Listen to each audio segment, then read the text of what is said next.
Fresh meat? A gift from me to you. I know you like 'em young, Andretti. Like 'em young? Oh, don't say that. People are going to get the wrong idea. There's no need to be shy. I brought some fresh meat, and now you want to beat it. Get it? I called him meat and implied that you want to beat his... Okay, that's enough out of you. What? You don't like my present? I could take him back and get something a little younger if you... I told you, it's not like that. Come on, stop it. You're going to scare him off.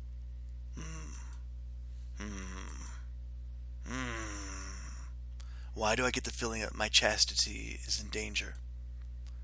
So anyway, what brings you to my gym? Hoping for the youngster to come training before his debut? You know it. Do you have some spare gear in his size?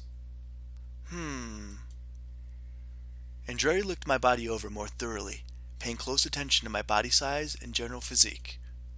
I'm well built for my age, and I've been in my fair share of fights, but I may as well have been a toddler when compared to the other muscleheads around here. Let me take a look. Taking Marcus with him, Andretti left the scene in search of boxing gear in my size. And so, left on my own, I took another look around the large gym, eventually setting my sights on the ring Marcus led me to. The two young men in their 20s danced around one another, occasionally trading blows before quickly retreating. They wore padded gloves, fought with their fists, and seemed bereft of any malicious intent towards one another. Real boxers. No ill will towards one another, no intention of doing irreparable damage, no bloodlust.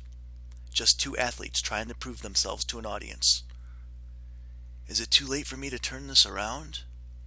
I'm sure I'd be much better at boxing than underground MMA fighting, and it's not like I wouldn't be able to pay Marcus back. It may not be as lucrative, but I'm sure boxers at least make a living from what they do.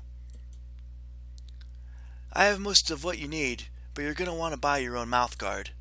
Trust me, you don't want the ones we have here.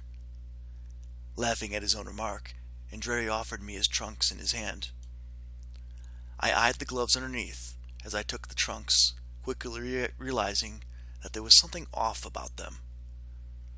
Looking into the ring once more to examine the fighters, I compared the gear they were wearing to which Andretti had returned with.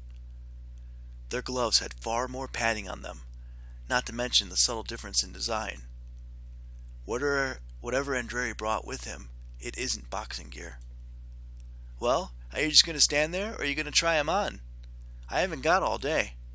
Rather than talk back to the large man, I did as I was told. Changing noises.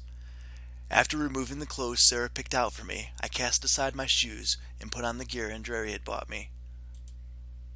Marcus started to tie up my gloves, the last piece of my new outfit, and that was when I finally spoke up. These don't look like boxing gloves. Ha ha ha ha ha! Marcus and Andretti looked at one another for a moment before breaking into laughter again. Like I didn't already have a bad enough feeling about this. An astute observation, son. I'm sure if you were here to box, that would be a genuine concern. Boxing, that's a good one. Come on now, you know full well while you're here. Don't try to deny the inevitable. Smiling to himself as he worked, Marcus finished tying the gloves and picked my clothes up off the floor.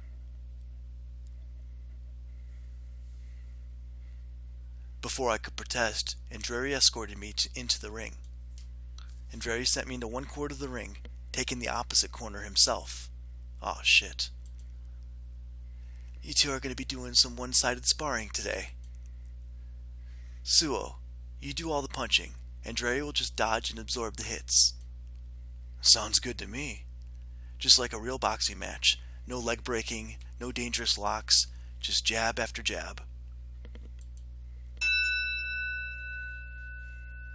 Marcus rang the bell, watching with anticipation as Andretti and I met in the middle of the ring.